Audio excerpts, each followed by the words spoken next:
Hello नमस्कार, श्री स्वामी समर्थ. आपण बनवत आहे मिक्स पिठाचे दिडे.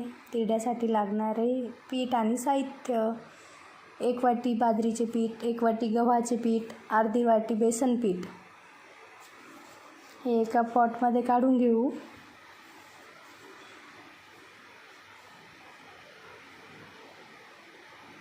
त्यामध्ये जिरे टाकू 1 चमचा, 1 चमचा लाल तिखट, अर्धा चमचा हळद आणि भरपूर अशी कट केलेली कोथिंबीर त्यामध्ये टाकून घेऊ.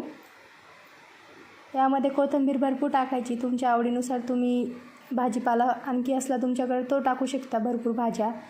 चवीनुसार मीठ टाकून घेऊ. त्यामध्ये पाणी टाकून याचं छान असं बॅटर तयार करून घेऊ.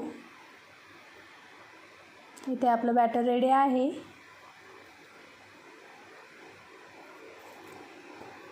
तव्याला आता तेल टाकून लावून घेऊ.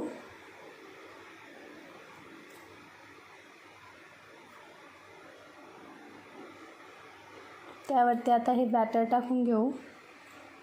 छान असं पतले झाले पाहिजे दिडे, एकदम कुरकुरीत लागतात. तेल टाकून भाजून घेऊ. त्याला दोन्ही साईडने अलटीपलटी करत करत छान असे कुरकुरीत भाजायचे. दह्यासोबत एकदम छान लागतात ते खायला. तुम्ही तुमच्या छोट्या बाळाला सुद्धा देऊ शकतात. पौष्टिक आहे. त्यामध्ये तिखट कमी टाका बाळासाठी. तुम्हाला हवं असेल तर त्यामध्ये टोमॅटो, कांदा आणि पालेभाज्या ज्या असतील तुमच्याकडे त्या पण टाकू शकता. माझ्याकडे एवढंच होतं आणि मी एकदम सिंपल बाळासाठी पण बनवत होते, त्यामुळं मी असेच बनवले साधारण. तुम्हाला जर रेसिपी आवडली असेल तर नक्की ट्राय करा. रेसिपी कशी वाटली मला कमेंटमध्ये नक्की सांगा. भेटूया नेक्स्ट व्हिडिओमध्ये. बाय.